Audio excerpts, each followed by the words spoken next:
নিরামিষ পটলের দোরমা একবার এইভাবে ট্রাই করে দেখো, আশা করি আর অন্য কিছু লাগবে না। তো এখানে আমি কিছু পটল নিয়ে নিয়েছি, পটলের খোসাগুলো ছাড়িয়ে নিচ্ছি।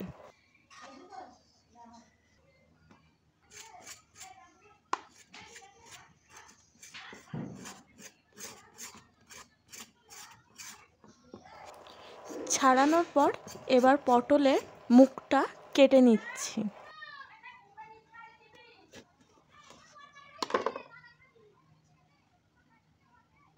সবগুলো পটলের খোসা ছাড়ানোর পর এবার একটা বাটিতে তুলে নিচ্ছি। জল দিয়ে ভালো করে পটলগুলো এবার ধুয়ে নেব।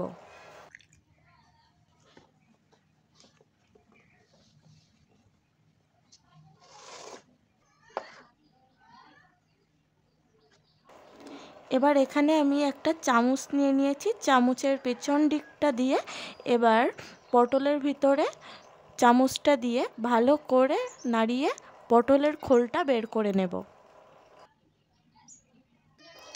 তারপর একটা মিক্সিং জার নিয়ে নিয়েছি, মিক্সিং জারে দিয়ে দিলাম পটলের খোলগুলো। দেওয়ার পর সামান্য জল দিয়ে ভালো করে ব্লেন্ড করে নিচ্ছি। এবার কিছু কাজু কিশমিশ নিয়ে নিয়েছি, একটু মোটা মোটা করে কেটে নিচ্ছি।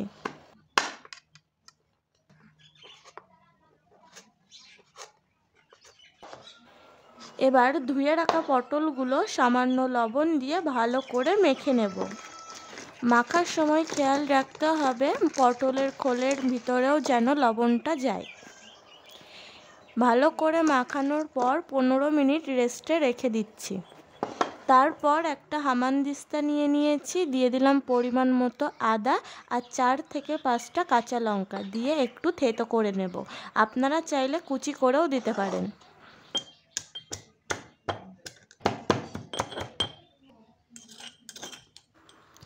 এবার পটলের ভেতরে পুরটা করার জন্য এখানে আমি 1/2 লিটার দুধ নিয়ে নিয়েছি। দুধটা ভালো করে জাল করে নিচ্ছি। এবার দুধে যখন বলক চলে আসবে তখন 2 চামচ মতো ভিনিগার দিয়ে দুধটাকে ছানা কেটে নিচ্ছি।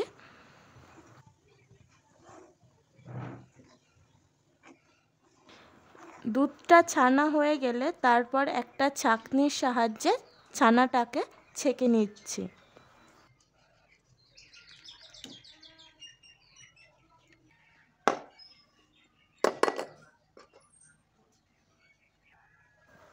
তারপর কড়াইতে দিয়ে দিলাম তেল। তেলটা দেওয়ার পর এবার 15 মিনিট রেস্টে রাখা পটলগুলো কড়াইতে দিয়ে 60% মতো ভালো করে ভেজে নিচ্ছি।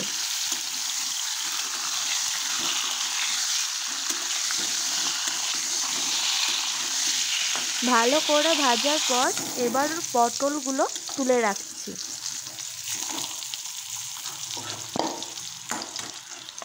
একই তেলের মধ্যে দিয়ে দিলাম সামান্য জিরে আর দিয়ে দিচ্ছি থেতো করা আদা আর কাঁচা লঙ্কার মিক্সারটা দিয়ে একটু ভালো করে নেড়ে চেড়ে নিচ্ছি। তারপর দিয়ে দিলাম পটলের পিউরিটা।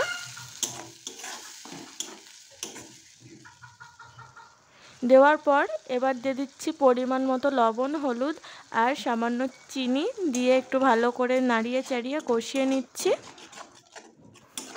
ভালো করে কষানোর পর দিয়ে দিলাম ছানাটা আর দিয়ে দিচ্ছি একটা আলু আমি আগে থেকে সেদ্ধ করে ম্যাশ করে নিয়েছিলাম।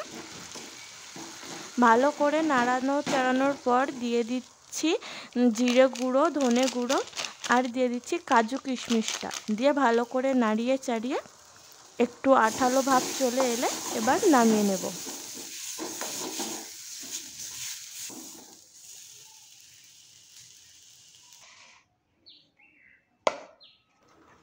পুরটা ঠান্ডা হয়ে এলে ভেজে রাখা পটলের ভেতরে পুরটা একটু হাতের সাহায্যে লম্বাটে শেপ দিয়ে পটলের ভিতরে দিয়ে দিচ্ছি। একটু চেপে চেপে দিতে হবে।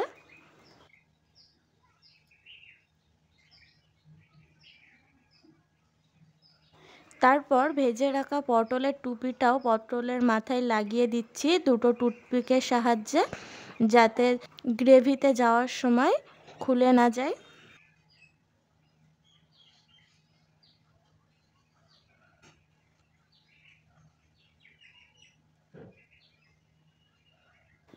সবগুলো একই রকমভাবে আমি তৈরি করে নিয়েছি। এবার গ্রেভির জন্য মশলাটা বানিয়ে নিচ্ছি। দিয়ে দিলাম জিরে আর কাঁচা লঙ্কা, দিয়ে দিয়েছি আদা, সামান্য জল দিয়ে ভালো করে ব্লেন্ড করে নিচ্ছি। তারপর কড়াইতে দিয়ে দিলাম পরিমাণ মতো তেল, সামান্য জিরে ফোড়ন দিয়ে দিয়েছি তেজপাতা আর শুকনো লঙ্কা। তারপর মশলাটা দিয়ে দিলাম কেটে রাখা টমেটো, লবণ, হলুদ, সামান্য চিনি, ধনে গুঁড়ো। এবার ভালো করে কষিয়ে নিচ্ছি।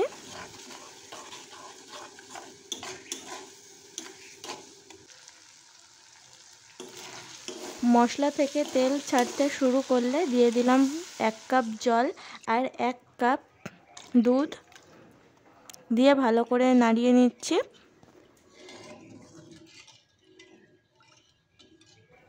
গ্রেভিটা ফুটতে শুরু করলে দিয়ে দিলাম পুর ভরা পটলটা।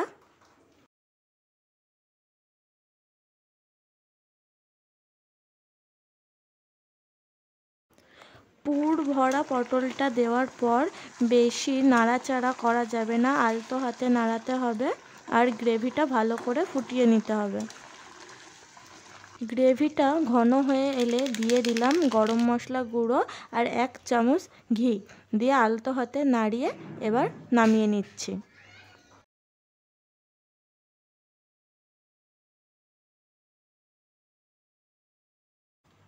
রেসিপি তো দেখা হয়ে গেল, তো এবার ফলো করে দাও আর একবার এইভাবে ট্রাই করে দেখো এই রেসিপিটা।